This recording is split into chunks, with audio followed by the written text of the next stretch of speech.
बच्चे कहना नहीं मानते, उनकी पिटाई कर दी जाती है और बाद में दुख होता है कि हम तो आपके बच्चों में आपको प्रभु आपको देखते हैं, आपकी पिटाई कर दिया। और देखो अभी क्या प्रारंभिक है, अभी कोई भाव सिद्ध तो हुआ नहीं है।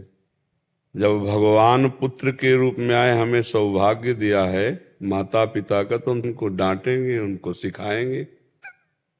आप तो भावना करेंगे। संदीपनी जी के नीचे बैठे हुए हैं जगत गुरु भगवान श्री कृष्ण। संदीपनी जी आसन में बैठे हैं, जिनकी श्वासों से वेदों का प्रादुर्भाव हुआ, वो भगवान हाथ जोड़े बैठे हैं। एक बार महाप्रभु चैतन्य देव जी के पिता को स्वप्न में एक महापुरुष प्रकट हुए और कहा, तुम चैतन्य देव को डांटते हो, डांटा मत करो।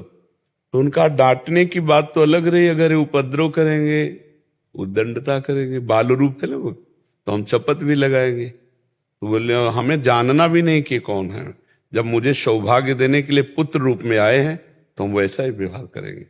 जो हमें स्वांग मिला है हम अपने स्वांग में रहें। हमें माता का स्वांग मिला है तो हम चपत भी लगाएंगे, दुलार भी करेंगे, तो उसमें पश्चाताप थोड़ी होना है। प्रभु है, भाव रखना है।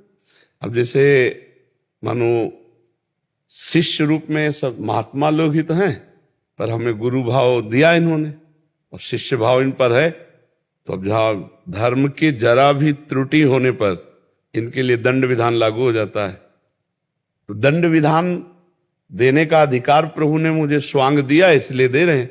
उसमें कोई पश्चाताप थोड़ी होता है कि अरे ये तो संत हैं, ये तो भगवान के स्वरूप हैं, हमने इनको नहीं, क्योंकि हमको स्वांग मिला है, गुरु का स्वांग दिया है। आप शिष्य रूप में आए हो, समझना है, नहीं ऐसे तो तुम परेशान हो जाओगी।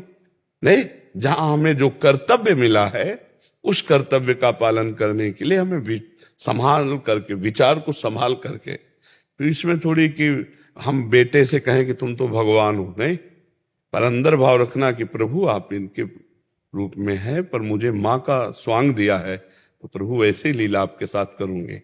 ये अंदर का बात है, बाहर थोड़ी उसको प्रभु बोलना है। अब इनसे थोड़ी कहते हैं कि आप तो भगवत स्वरूप हो, आपको कैसे डांटे। नहीं, मान लो कोई फिसल रहा है तो फिसलने के पहले ही पकड़ ले कि फिसलने वाला है, पकड़ ले, तब तो अब गिर पड़ा, हाथ पैर टूट गए, फिर उठाओ तो फिर क्या फायदा, वो तो टूट ही गए हाथ पैर।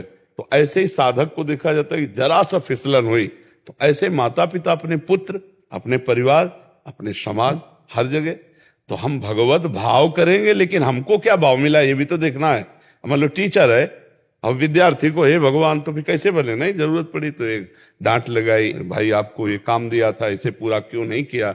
ऐसे ही हर जगह मरीज है और उसकी जरूरत है कि ऑपरेशन करना है तो भगवान उसमें है, पर चीरा लगाया जाएगा, बेहोशी का इंजेक्शन दिया जाएगा, दवा दी जाएगी। ऐसे ही हमको पूरा स्वांग करना है। हमें जो रोल मिला है वो हम परफेक्ट निभाएं। अगर हम चूक करेंगे तो भगवत भाव ही नहीं रह पाएगा, नहीं रह पाएगा। तो हमें चूक नहीं करना, हमें जो स्वांग मिला है, जो रोल मिला है, वैसे पूरा निर्वाह करना।